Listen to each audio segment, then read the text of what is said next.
We hebben je dan een tijd gezien met I Must Be Dreaming. Hoe gaat het met je? Het gaat met mij erg goed. We zijn met een album bezig.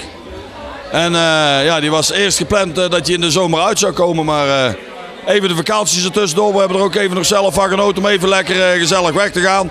Ja, daar hoort het toch bij. Je moet ook een beetje kunnen genieten van het lekkere weer.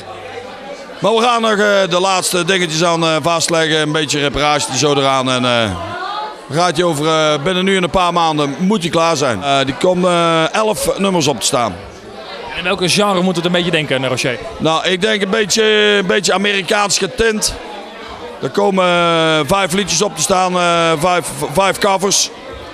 En dan 5 eigen nummers. En dan nog eentje van, ja, die we al hadden aan I Must Be Dreaming. Dat was best wel een stevig nummer.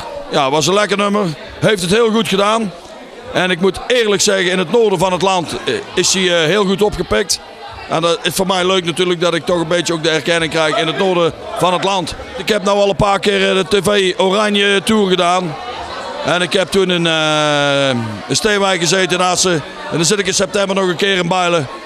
Nou, als ik dan zie hoe dat het leeft in het noorden van het land, is gewoon geweldig. 5000, 6000 man op het plein. Krijg je als zanger een enorme kick van.